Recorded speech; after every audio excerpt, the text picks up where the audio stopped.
The restaurant was dimly lit, its chandeliers shimmering like scattered stars above glossy marble floors. The hum of quiet conversations filled the air, mixed with the gentle clink of glasses and the distant sound of rain outside. But at one corner table, sat a man whose loneliness was louder than the room itself. His name was Ethan Reeves, a powerful CEO known for his cold demeanor and strict discipline, yet behind that stoic face, was a man who hadn't smiled in years. His wife, Clara, had died 5 years ago in an accident that tore his heart in half. Since then, he lived only for his little daughter, Lila, who was now 6. That night, Ethan's assistant had convinced him to attend a blind date, an attempt, they said, to help him move on. But as he sat there, staring at the 2 glasses of wine and the untouched plate of pasta in front of the empty seat across from him, he felt nothing but emptiness. His supposed date had not shown up, and truthfully, he was relieved. He wasn't ready. He didn't even know if he ever would be. Outside, the rain fell harder, blurring the city lights into streaks of gold and silver. Across the street, a woman huddled under a torn umbrella, trying to keep her little boy dry. Her shoes were soaked, her jacket worn out, and her face pale from the cold, yet there was a quiet strength in her eyes, a light that refused to go out. Her name was Maya, a single mother who worked 2 jobs just to keep her son, Noah, in school. Tonight, she was late for her second shift at a diner nearby, the same diner Ethan's driver had accidentally parked in front of. Speech balloon. Before we go deeper into this emotional story, please take a moment to like, comment, share, and subscribe to our channel, Silent Hope, if you believe in kindness, second chances, and the power of unexpected love. Sparkling Heart. As Maya rushed past the fancy restaurant, Noah tugged at her hand and stopped. "Mommy," he whispered softly, pointing through the glass window, "that man looks so sad." She turned her head and saw Ethan, sitting alone, staring blankly at the untouched dinner table. For a moment, her heart clenched. She didn't know him, but loneliness recognized loneliness. She wanted to look away, but Noah's innocent gaze lingered. Inside the restaurant, Ethan's assistant texted him again. She cancelled. "Sorry, sir." He sighed and pushed back his chair, preparing to leave. But just then, he heard a small giggle, a child's voice from outside. He looked toward the window and saw Noah pressing his hand against the glass, drawing a little smiley face in the fog. Behind him, his mother blushed, mouthing an apology before pulling him away. Something about that scene, the small boy's smile, the woman's weary eyes, the reflection of warmth where he'd only seen emptiness, made Ethan freeze for a moment. The next day, at home, Ethan's daughter, Lila, came running into his office, holding a drawing. "Daddy, I drew Mommy today. But I wish I had a real picture to show my friend at school." Ethan's heart softened. He kneeled down and hugged her tightly. "Your mommy is always with you, sweetheart," he whispered. But later that night, he found himself haunted by the image of the woman from the rain. She reminded him of something, or perhaps someone. Days passed. Life for Maya remained an uphill climb. She'd lost her husband years ago when he walked out, leaving her with debt and a child to raise.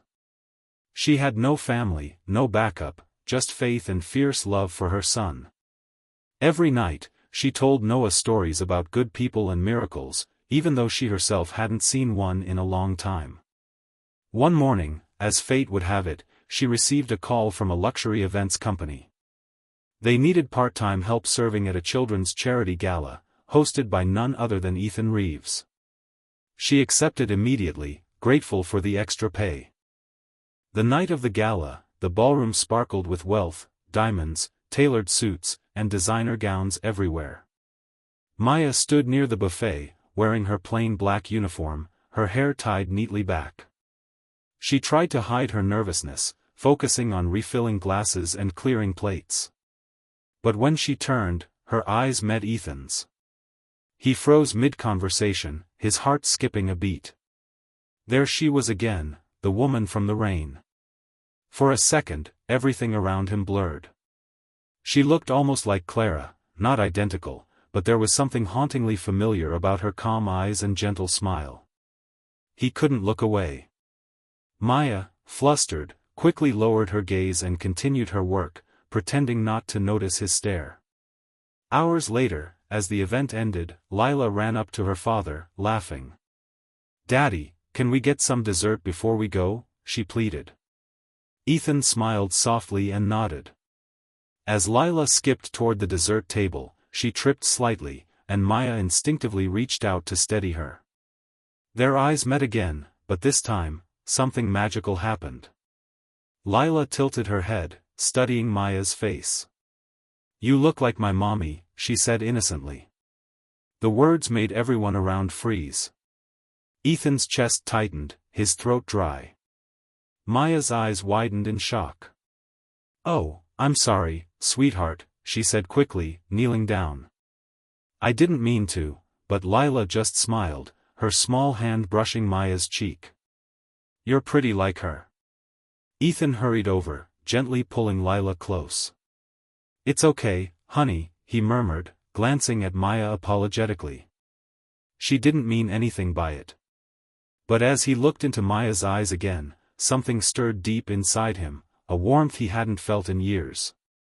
The next day, Ethan found himself thinking about her again. Against his better judgment, he asked his assistant to find out more about the woman who had worked the gala. When he learned she was a struggling single mother, living in a small apartment on the outskirts of the city, something inside him ached. He didn't know why, but he wanted to help, discreetly. So, a few days later, Maya received a call from a corporate office offering her a permanent position as a hospitality supervisor, double her current pay, full benefits. She was stunned. She had never even applied for such a role. But she accepted gratefully, unaware that Ethan had arranged it quietly. Over the following weeks, their paths crossed often, through work events, charity functions, and small moments that seemed to pull them closer. Lila adored Maya, often dragging her around to show her drawings and telling her stories about her late mother. Maya always listened patiently, her heart softening each time she saw the little girl's joy. Ethan noticed how naturally Maya fit into their lives, how she made Lila laugh, how her presence seemed to bring light back into their once quiet home. But inside Maya, a storm brewed. She began to suspect the sudden job opportunity and wondered if it was charity. She didn't want pity, she wanted dignity. One evening, after another work event, she found the courage to ask Ethan directly. "Why did you help me?" she asked quietly, standing in his office. "Was it because you felt sorry for me?" Ethan looked at her, surprised. "No, Maya," he said softly. "Because you reminded me what kindness looks like. You helped me remember how to feel again." Her heart trembled at his words, and though she didn't reply, her eyes filled with tears. Days turned into months. Their connection deepened slowly, not through grand gestures, but through small, genuine moments. Late-night talks after events. Shared laughter over Lila's drawings. Quiet dinners where silence felt like comfort, not emptiness. But happiness is fragile when the past still casts long shadows. One afternoon, as Maya was leaving the company building, she overheard two women gossiping, the CEO's helping that poor waitress just because she looks like his dead wife, one sneered. "Pathetic, isn't it?"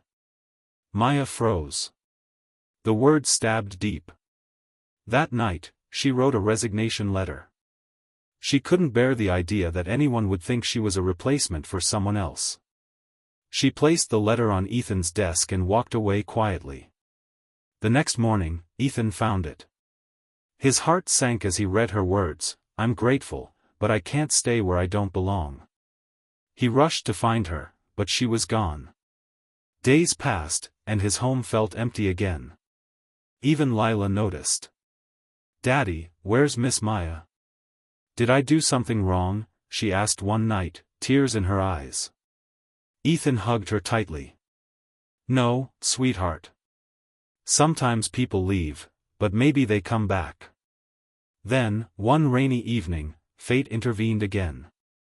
Ethan was driving home when he saw a familiar figure standing by the roadside, soaked, holding a small boy's hand. The same boy who had drawn on the restaurant glass months ago. Without hesitation, he stopped. "Maya," he called out as he stepped into the rain. She turned, her eyes widening. Noah coughed softly, and Ethan saw the worry on her face. Without asking, he took off his coat and wrapped it around the boy. "Get in," he said gently. "Please."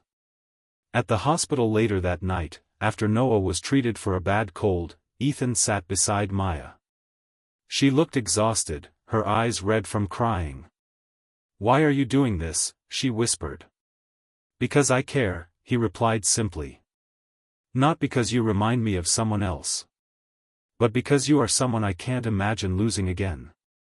In that moment, something broke inside her, the fear, the doubt, the walls she'd built to protect herself. Tears streamed down her face as she looked at him. "I was scared," she said softly. "Scared to hope again." He reached for her hand. "So was I."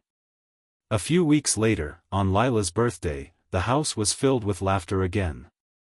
Balloons, cake, and children's giggles filled the air. Lila ran up to Maya, pulling her toward Ethan. "Daddy," she cried with joy. "She's here." Miss Maya came. Then she looked between them with that same innocent smile that had changed everything. "Daddy, she looks like Mommy, but she makes you smile more." Ethan knelt beside his daughter, holding her small hand. "You're right, sweetheart," he said softly. "She makes me smile again because she reminds me that love can come back, even after loss." Maya's eyes shimmered with tears as Lila hugged her tightly. "Can you stay forever?" the little girl asked. Maya looked at Ethan, who smiled warmly. "I'd like that," she whispered. And for the first time in years, the Reeves home felt whole again.